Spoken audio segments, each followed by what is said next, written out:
آج کا میں موضوع سخن جو آپ کی بارگاہ میں لے کر آیا ہوں وہ ایسا موضوع سخن ہے جس کا صدیوں سے یہ مسئلہ چلتا آ رہا ہے، مگر غیر مقلد لوگ یہ مانتے نہیں ہیں۔ یعنی کہ جو مسلک اہل سنت سے ہٹ کر لوگ ہیں، دیوبند، اہل حدیث، وہابی، تو ان چیزوں کو نہیں مانتے۔ میں ان بھائیوں کو یہ قرآن و حدیث کے مطابق جو موضوع سخن ہے ایصال ثواب کا ثابت کرنے کی کوشش کروں گا، اور حدیث کے مطابق ہی ثابت کرنے کی کوشش کروں گا۔ اور جو کہا جاتا ہے کہ یہ یارو شریف کا ختم پاک جو دلایا جاتا ہے یہ ثابت نہیں ہے ایصال ثواب، اور جو یہ کہا جاتا ہے کہ یہ دن 10واں اور رات 11ویں بھی کیوں، وہ بھی انشاءاللہ میں حدیث کی روشنی سے ثابت کرنے کی کوشش کروں گا۔ بلا تخیر عرض یہ کرنا چاہتا ہوں ایصال ثواب کے موضوع میں کہ رسول اللہ صلی اللہ علیہ وآلہ وسلم کی بارگاہ میں ایک عورت آئی اور عرض کی، یا رسول اللہ صلی اللہ علیہ وآلہ وسلم، میری والدہ ماجدہ جب حیات تھی تو اس نے منت مانگی تھی کہ میں حج کروں گی، مگر وہ حج نہ کر سکی، تو حج کرنے سے پہلے ہی فوت ہو گئی۔ عرض کی، یا رسول اللہ صلی اللہ علیہ وآلہ وسلم، کیا میں اپنی والدہ ماجدہ کی طرف سے اگر حج کروں تو کیا میری والدہ ماجدہ کا حج ادا ہو جائے گا؟ تو قربان جاؤ میرے محبوب کے اوپر، میرے آقا علیہ الصلوۃ والسلام نے فرمایا کہ ہاں، اگر تم اپنی والدہ کی طرف سے حج کرو گی تو آپ کی والدہ کا حج بھی ادا ہو جائے گا اور اس حج کا ثواب آپ کی والدہ کو پہنچے گا۔ اب میں پوچھنا یہ چاہتا ہوں ان بھائیوں سے، ان بہنوں سے کہ جو اس بات کا اعتراض کرتی ہیں یا اعتراض کرتے ہیں کہ یہ ایصال ثواب کہاں لکھا ہے؟ ارے بھائی، اگر حج کرنے جائے تو وہاں ذکر مصطفیٰ ہوتا ہے، خالق کا ذکر ہوتا ہے، محبوب کا ذکر ہوتا ہے، رحیم کا ذکر ہوتا ہے، اور اس کے مصطفیٰ کی محبت کا ذکر ہوتا ہے۔ تو پھر معلوم ہوا کہ کرے گی اس کی بیٹی حج تو ثواب کس کو پہنچے گا؟ اس کی والدہ کو۔ اجر کس کو پہنچے گا؟ اس کی والدہ کو۔ تو معلوم ہوا کہ جب کوئی مسلمان بھائی فوت ہو جائے، فوت ہو جائے یا ہماری مسلمان بہن کوئی فوت ہو جائے کہ ان کے نام کا ہم ایصال ثواب کر سکتے ہیں، اور یہ صحیح ترین بخاری شریف کی حدیث مبارکہ ہے، یہ بخاری میں موجود ہے۔ الحمدللہ میں نے یہ ود حوالہ آپ کو پیش نظر کر رہا ہوں حدیث، اور اسی سلسلہ میں ایک اور حدیث مبارکہ آپ کی خدمت میں پیش نظر کروں گا۔ مشکوٰۃ شریف کی حدیث مبارکہ ہے۔ اب یہ ثابت کرنے کی کوشش کروں گا کہ جس مردے کو، جس محروم کو ہم ایصال ثواب کہتے ہیں، کہ آیا کہ ان کو پتہ چلتا ہے یا نہیں؟ میرے نبی کریم صلی اللہ علیہ وآلہ وسلم نے فرمایا کہ جب تم اپنے کسی بھائی کو یا بہن کو یا ماں کو یا بیٹی کو دفن کر کے آ جاتے ہو تو جب دفن کر دیتے ہو مٹی ڈال دیتے ہو تو ان کو آپ کے قدموں کی آہٹ کی سنائی بھی دیتی ہے، یعنی کہ آپ کے قدموں کی آواز سنائی دیتی ہے۔ عزیزان محترم، اب میں ان بھائیوں سے پوچھنا چاہتا ہوں، ان بہنوں سے پوچھنا چاہتا ہوں کہ اگر مردے کو پیروں کی آہٹ سن سکتی ہے، اگر مردے کو قدموں کی آواز سن سکتی ہے، تو میرے بھائیوں آپ سے پوچھتا ہوں، کیا جب ہم قرآن پڑھیں گے تیسرے دن، ہم جب قرآن پڑھیں گے 7ویں دن، جب ہم قرآن پڑھیں گے 10ویں دن، جب ہم قرآن پڑھیں گے 11ویں دن، جب ہم قرآن پڑھیں گے 12ویں دن، تو کیا وہ قرآن پڑھا اس تک نہیں پہنچے گا؟ کیا اس کو نہیں پتا چلے گا کہ میرا بیٹا باغ میں فوت ہوا ہوگا، کہ میرا بیٹا ختمے پاک کروا رہا ہے، قرآن خوانی کروا رہا ہے، نعت خوانی کروا رہا ہے، اور کیا میرا بیٹا مولویوں کو اکٹھا کر کے، عالم فقہ کو اکٹھا کر کے، نعت خوانوں کو اکٹھا کر کے ذکر مصطفیٰ کروا رہا ہے؟ پتا چلے گا، معلوم ہوگا، تو پھر یقیناً وہ مردہ خوش ہوگا۔ تو پھر اصالے سوال کے متعلق تو پہلے میں عرض کر چکا ہوں۔ حج کی جو میں روایت سنائی ہے کہ وہ ایک عورت آئی تو اس کی والدہ فوت ہو گئی، حج نہ کر سکی، تو باقی آپ سمجھ رہے ہیں میں کیا ثابت کر رہا ہوں، کیا کرنا چاہتا ہوں۔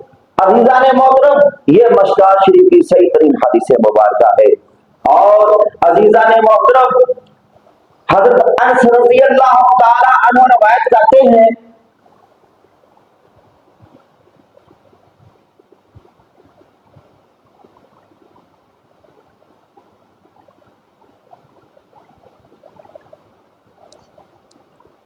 حضرت انس، اس حدیث کو حضرت انس رضی اللہ عنہ روایت کرتے ہیں جو میں نے مشکوٰۃ شریف کی آپ کو حدیث مبارکہ سنائی۔ تو عزیزان محترم، اسی طرح پھر ایک مشکوٰۃ شریف کی اور حدیث مبارکہ ہے۔ ہاں، یہ بتانا چاہتا ہوں کہ یہ جو میں نے جوتوں والی حدیث مبارکہ سنائی، قدموں والی حدیث مبارکہ سنائی کہ وہ آپ کے جوتوں کی، آپ کے قدموں کی آواز سن سکتے ہیں، یہ بخاری میں بھی، بخاری شریف میں بھی یہ موجود ہے اور مشکوٰۃ شریف میں بھی یہ موجود ہے۔ اور عزیزان محترم، جو اب میں عرض کرنا چاہتا ہوں، یہ حدیث مبارکہ مشکوٰۃ شریف میں موجود ہے کہ نبی پاک صلی اللہ علیہ وآلہ وسلم ایک قبرستان سے گزر گئے تو ایک مردے کے اوپر قبر کے اندر جو عذاب ہو رہا تھا، تو میرے بھائیوں، میرے آقا علیہ الصلوۃ والسلام نے دیکھا اور بھی قبریں تھیں، مگر اس مردے کے اوپر ہی کیوں نظر پڑی؟ کیونکہ عذاب ہی ان کے اوپر ہو رہا تھا، عذاب ہی ان کے اوپر ہو رہا تھا۔ میرے بھائیوں، میرے آقا علیہ الصلوۃ والسلام اس قبر کے قریب گئے، قبرستان کے اندر جا کر صحابہ کرام نے پوچھا، عرض کی، یا رسول اللہ صلی اللہ علیہ وسلم کیا ہوا؟ تو میرے آقا علیہ الصلوۃ والسلام نے فرمایا کہ اس مردے کے اوپر عذاب ہو رہا ہے، اس مردے کے اوپر عذاب ہو رہا ہے۔ تو پھر عرض کی، یا رسول کیا کیا جائے؟ تو اللہ کے نبی نے فرمایا کہ جاؤ، جو 2 ٹہنیاں سبز کسی درخت کی توڑ کر لاؤ۔ بعض روایتوں میں آتا ہے کھجوروں کی 2 ٹہنیاں، مگر بعض کتابوں میں بھی آتا ہے کہ وہ جو میں نے حدیث مبارکہ پڑھی مشکوٰۃ شریف میں، اس میں یہ لکھا ہے کہ کسی درخت کی 2 ٹہنیاں توڑ لاؤ۔ پھر 2 ٹہنیاں توڑ کر لائے غلام، تو صحابہ کرام نے کہا، اب کیا کیا جائے؟ میرے آقا علیہ الصلوۃ والسلام نے اس ٹہنیوں کو پکڑا، ہائے ہائے کیا خوب، اس قبر والے کا کیا عالم ہوگا، اس قبر والے کی تو قسمت ہی کھل گئی کہ جن کی قبر میں میرے مصطفیٰ چل کر چلے گئے۔ اللہ اکبر۔ اور میرے महबूब करीम ने वो टहनियाँ कब्र में रख दी तो सहाबा कराम ने अर्ज की, या रसूलुल्लाह सल्लल्लाहु अलैहि वसल्लम इन टहनियों का क्या फायदा होगा? तो अल्लाह के नबी ने फरमाया कि इन टहनियों का ये फायदा होगा कि जब तक ये सबज रहेगी, जब तक ये सबज रहेगी, उस वक्त तक इस मुर्दे के ऊपर अजाब नहीं होगा। अब मैं उन भाइयों से पूछना चाहता हूं कि हम सातवें वाले दिन कुरान पढ़ते हैं, तीसरे दिन भी कुरान पढ़ते हैं, चौथे दिन भी कुरान पढ़ते हैं, 40 दिन के बाद भी हम कुरान पढ़ते हैं, कुरान कहानी करवाते हैं, क्या उसका स्वाब उस मुर्दे को फायदा नहीं देगा? अगर खजूर की टहनियाँ, अगर दरख्तों की टहनियाँ उस मुर्दे को ये फायदा दे रही है कि जब तक सबज रहेगा, जब तक सबज टहनियाँ रहेगी तो उस मुर्दे को ऊपर अजाब नहीं होगा। अजीजान मोहतरम, ये सही तरीन मुश्का शरीफ की हदीस मुबारक है। अजीजान मोहतरम, मैंने किताबों में ये भी पढ़ा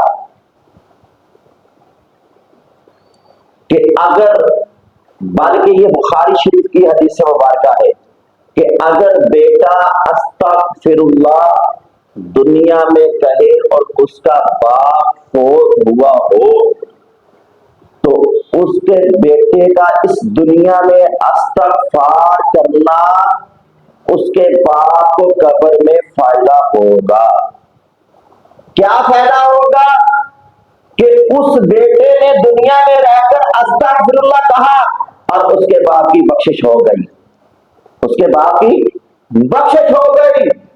अगर बेटा फोत हुआ है तो बाप कहे अस्तगफिरुल्लाह, अगर माँ फोत हुई है तो बेटी कहे अस्तगफिरुल्लाह, अगर बेटा फोत हुआ है तो बाप कहे अस्तगफिरुल्लाह, तो उसकी बख्शिश हो जाएगी।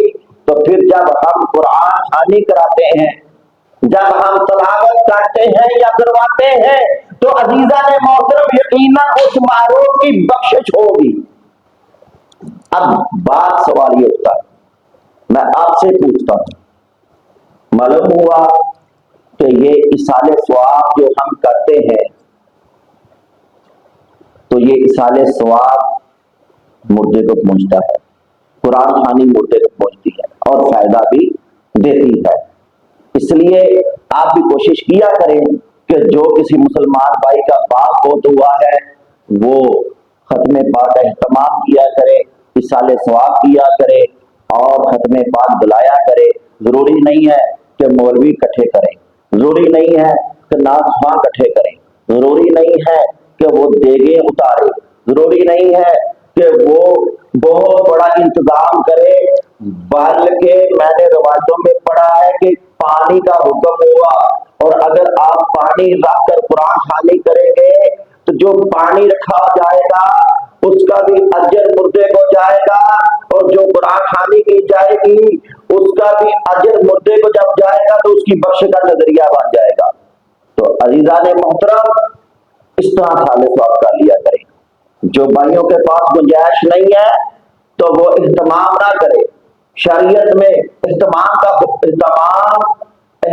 करने का हुक्म नहीं लिखा कि जो इहतमाम करेगा, मौलवियों को इकट्ठा करेगा, स्टेज सजाएगा, फिर जाकर उसका खत्म माना जाएगा, नहीं, बल्कि जो घर में बैठकर अगर कुरान खानी कर ले, हदीस से ये साबित हुआ कि अगर घर में बैठकर वो इस्तगफार करे तो उसके बाद की बख्शिश हो जाएगी। हदीसों से ये साबित हुआ कि अगर वो कुरान खानी घर में बैठकर करे तो उसके बाद की बख्शिश हो जाएगी, अगर बात करे तो उसके बेटे की बख्शिश हो जाएगी। इसलिए आप एहतमाम करने की बजाय घर में एहतमाम कर दिया करें। खुद पढ़ना अफजल है, खुद दुआ करना अफजल है, दुआ कराना भी अफजल है, मगर सबसे ज्यादा अफजल खुद दुआ करें। मैंने बल्कि रवायतों में पढ़ा है कि जो बंदा अगर किसी का बाप फोत हो जाए तो वो जनाजा खुद पढ़ाए तो वो अफजल है, वो जनाजा खुद पढ़ाए तो वो अफजल है, वो बेहतरीन है, वो आला है, वो खाके कायनात की बारगाह में बख्शी का नजरिया बन जाएगा। क्योंकि जो बेटा जिस दर से जनाजा पढ़ाएगा, जिस در سے जनाजा पढ़ाएगा, जिस दर से वो तलावत करेगा, जिस दर से वो दुआ पढ़ेगा, अल्लाहुम्मा अग़फ़िरली हय्यिना व मय्यितना व शाहिदिना व गायबिना, जिस दर के साथ जब ये पढ़ेगा तो खालिक़ कायनात उस दर की तकलीफ को देखकर उसके बाद की बख्शिश कर देगा। इसी तरह जब दर्द दिल के साथ वो खुद घर में तलावत करेगा, कुरान पढ़ेगा, जिक्र करेगा, इस्तिग़फ़ार करेगा, तो उसके बाद की बख्शी का नजरिया बन जाएगा।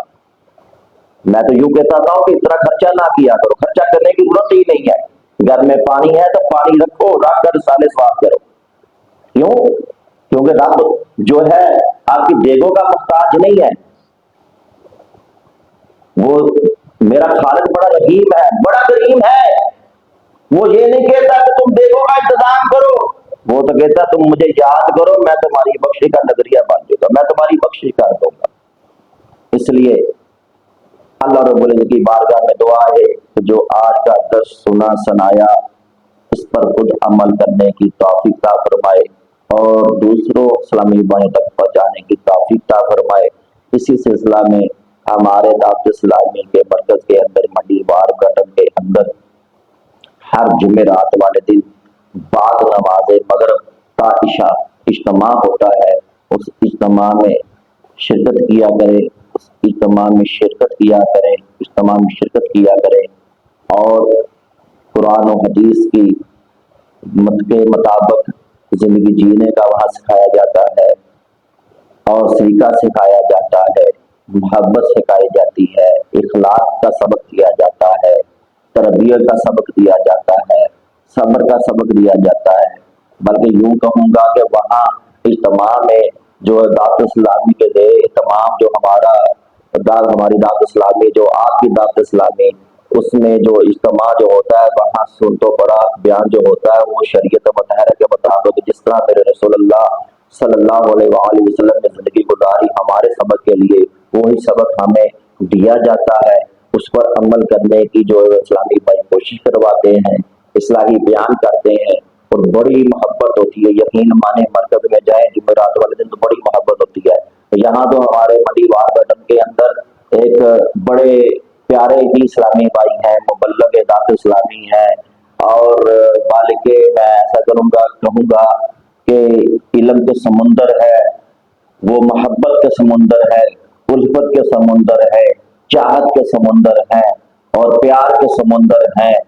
अल्लाह अकबर। सीरत के जो है उनके चेहरे की सीरत जो है वो उसके समुंदर है। उसकी जीनत बहुत बड़ी है, बहुत ज्यादा है, उनका निखार बहुत ज्यादा है, मन का भी निखार है, तन का भी निखार है, जेब का भी निखार है, सोच का भी निखार है। वो कौन शख्सियत है?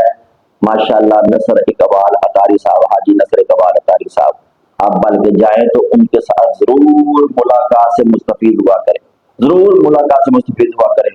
बल्कि अल्हम्दुलिल्लाह वो उनकी ऐसी तरबियत है कि वो घरों में जा जाकर ढूंढ कर हकदारों को हक देते हैं। यकीन मानो, खुद जाते हैं, खुद यकीन मानो घरों में जाकर खुद जाते हैं।